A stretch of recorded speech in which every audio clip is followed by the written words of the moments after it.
होली की आत्मा।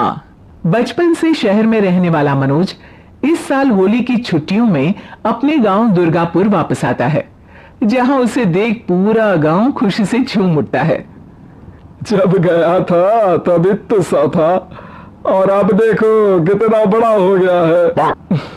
हाँ सरपंच जी, जब मैं गया था तब आप भी बहुत जवान थे और अब देखो कितने बूढ़े हो गए हैं आप। चला चलो बढ़िया है, बच्चा घर वापस आ गया। इसी खुशी में आज रात पार्टी होगी। क्या बात है, गांव में भी पार्टियां होने लगी। वैसे अगर पार्टी की बात है तो आज क्यों सीधा होली पार्टी करते हैं।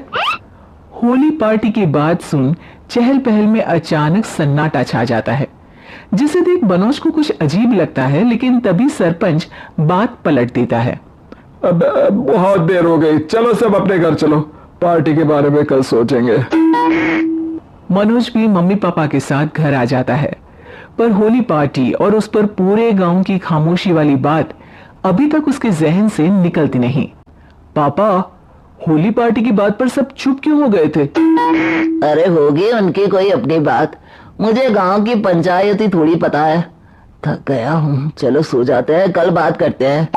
पापा की बात मानते हुए मनोज भी सोने चला जाता है। आज तो छुपा लिया, लेकिन हफ्ते बाद जब होली का दिन आएगा तब इसे कैसे रोकोगे। अगली सुबह सूरज के साथ ही मनोज भी गांव घूमने निकल जाता है, जिस पर रास्ते में उसे अपनी ही उम्र के कुछ लड़के भी मिलते हैं, जिनसे दोस्ती कर अब वो उनके साथ घूमने लगता है। इसी तरह कुछ दिन बीत जाते हैं और होली नजदीक आने लगती है। दोस्तों, होली में 4 दिन ही बचे हैं, पर गांव में उसकी कोई तैयारियां क्यों नहीं दिख रही। क्योंकि यहाँ होली नहीं मनाई जाती। अरे पर ऐसा क्यों।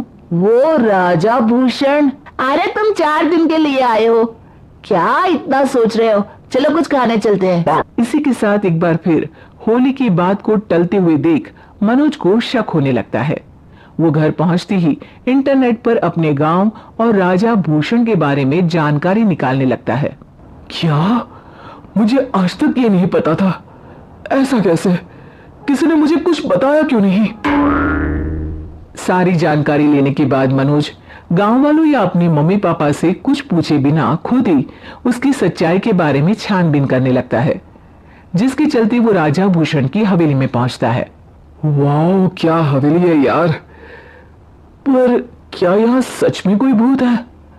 हेलो भूत जी, कोई है क्या। हम इस साल गांव में होली सेलिब्रेट कर रहे हैं, क्या आप उस पर थोड़ा इंटरव्यू देंगे। मनोज के ऐसा बोलते ही गांव में तूफान उठ जाता है और हवेली में रखी सारी चीजें हिलने लगती है। एक अदृश्य शक्ति मनोज को धक्का देकर हवेली से बाहर निकाल दरवाजा बंद कर लेती है।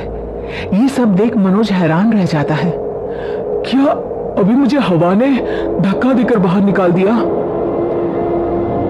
मेरे होते हुए इस गांव में कभी होली नहीं बन सकती, इसलिए दोबारा ऐसी कोशिश भी मत करना, अंजाम बुरा होगा। आवाज सुन मनोज हैरानी से इधर उधर देखने लगता है, पर उसे कोई दिखाई नहीं देता।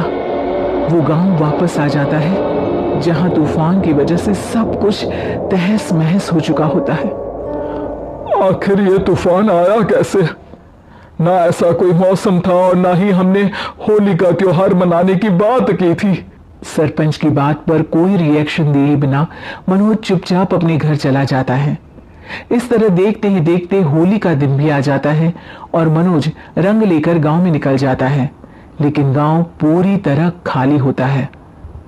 अरे त्योहार का दिन है, धूमधाम की जगह मातम क्यों मनाया हुआ है। मनोज की आवाज सुन सब अपने घर की खिड़कियां खोल के घर के अंदर से ही उसे वापस जाने के लिए कहने लगते हैं, पर वो किसी की नहीं सुनता। तुझे पहले भी समझाया था, अगर होली खेलने की कोशिश भी की तो अच्छा नहीं होगा। अरे बात मान लो बेटा, तुम्हें सच नहीं पता। मुझे सब पता है, सालों पहले इस राजा ने एक अंधविश्वास फैलाया और आप लोग आज तक उसे मानते आ रहे हो। अरे बेटा, जब तुम पैदा भी नहीं हुए थे उससे भी बहुत पहले से इस गांव पर होली का श्राप है। अगर गांव में होली का त्योहार मनाया जाता है तो प्रलय आना पक्की बात होती है। राजा भूषण इस सब में नहीं मानते थे और त्योहार मनाने लगे, जिसके चलते होली वाले ही दिन पहले उनके बेटे की और फिर उन्हीं की मृत्यु हो गई। तभी से गांव की रक्षा के लिए उनकी आत्मा उस हवेली में रह रही है। सबकी बातें सुन मनोज उलझन में पड़ जाता है।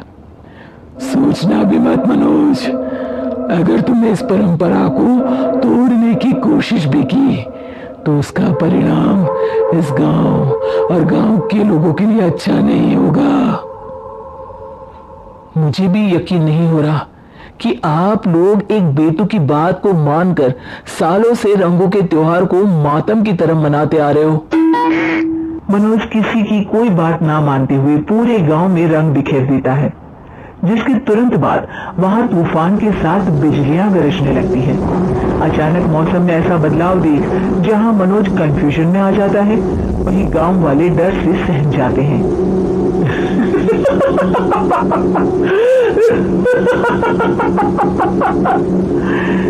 इस लड़के ने हमारे जैसे सिर्फ अपने स्वार्थ के लिए नहीं बल्कि पूरे गांव की खुशियों के लिए यहाँ होली मनाई है, जिस वजह से अब उस गांव पर होली का श्राप टूटता है।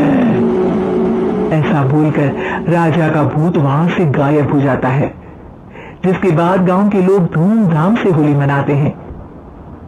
खुशियों के रंग गांव में बिखरे ही होते हैं कि अगली सुबह अचानक मनोज कहीं गायब हो जाता है और एक बार फिर गांव में होली का नया राज शुरू हो जाता है।